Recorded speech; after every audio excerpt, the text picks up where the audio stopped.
World champion ہے, اس کا نام ڈی کے گریس سے تعلق رکھتا ہے. وہ ایک نئی ٹرک ٹرائی کرنا چاہ رہا تھا, لیکن وہ بار بار گر رہا تھا. جب میں اس کو ٹرائی کر رہا تھا, میں نے دوسری ٹرائی میں اس کو پرفیکٹلی لینڈ کر دیا. تو میرے سارے جو دوست تھے وہ انہوں نے مجھے اٹھایا اور مجھے پھینکایا, اور بہت ایکسائٹیڈ ہوئے کہ وہ ورلڈ چیمپئن نہیں کر سکتا ہے اور ہمارے مشہور نے کر لیا ہے. تو بہت پراؤڈ فیل ہوا تھا اس دن مجھے.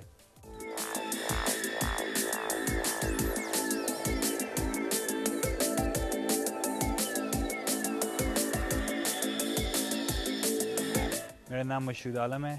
میں فری رننگ اور پارکور کا ایتھلیٹ ہوں, اور موویز وغیرہ میں اسٹنٹ مین کا کام کرتا ہوں. مجھے مل گئی تھی پارکور کی کوئی ویڈیو, تو مجھے یہ بھی نہیں پتا تھا کہ یہ پارکور بندے کا نام ہے کیا. مطلب میں سوچا یہ اس بندے کا نام ہے. میں ذہن میں یہ سوچا تھا کہ واو یہ پارکور بندہ تو بہت کول ہے, میں اس کا بہت بڑا فین ہوں. اور پھر سلولی پتہ چلا کہ یہ تو اسپورٹس کا نام ہے.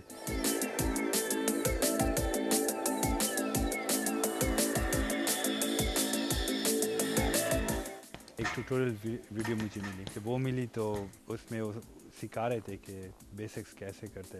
میں نے ڈائریکٹ وہ گھر میں سیکھنا مطلب شروع کر دیا.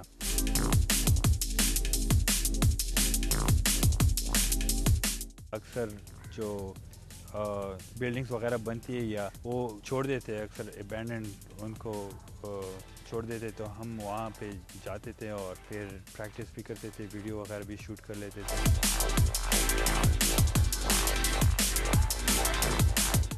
میں جیکی چین اور مارشل آرٹس کی موویز کا بہت شوق تھا مجھے. میں بہت شوق سے دیکھتا تھا, اور ایون جب میں مووی دیکھتا تھا تو پھر غور سے اس کی مووز وغیرہ کو فلی فوکسڈ ہو کے دیکھتا تھا.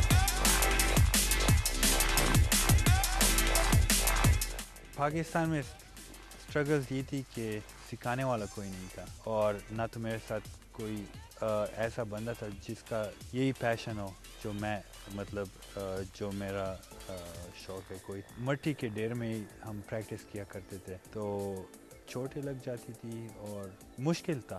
سیف انوائرمنٹ نہیں تھا ہمارے لیے ٹریننگ کا.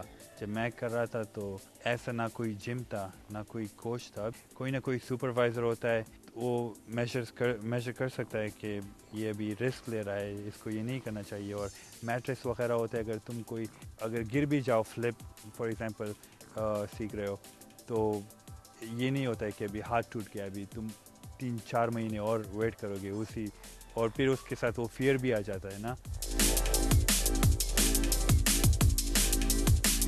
ہر سپورٹس مطلب جو فزیکل سپورٹس ہو یا آرٹ ہو, اس کے لیے 3 چیزوں کا لازمی ہے. ایک تو باڈی فلیکسیبلٹی بہت ضروری ہے, اسی طرح کنڈیشننگ بھی ہے, مطلب باڈی اسٹرینتھ پہ بہت دھیان دینا چاہیے.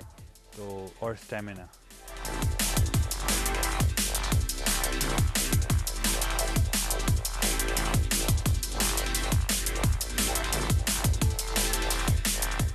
اور سب سے بڑا ریسورس کیا ہے؟ پیپل. صحیح لوگوں کو, ان لوگوں کو ڈھونڈ لو جو تمہاری ہیلپ کر سکے. اگر آپ ٹرولی اپنے پیشن کو فالو کرتے ہیں تو ڈیسٹینیشن کی کوئی فکر کی کوئی ضرورت نہیں ہے, سب کچھ خود بخود ہو جاتا ہے.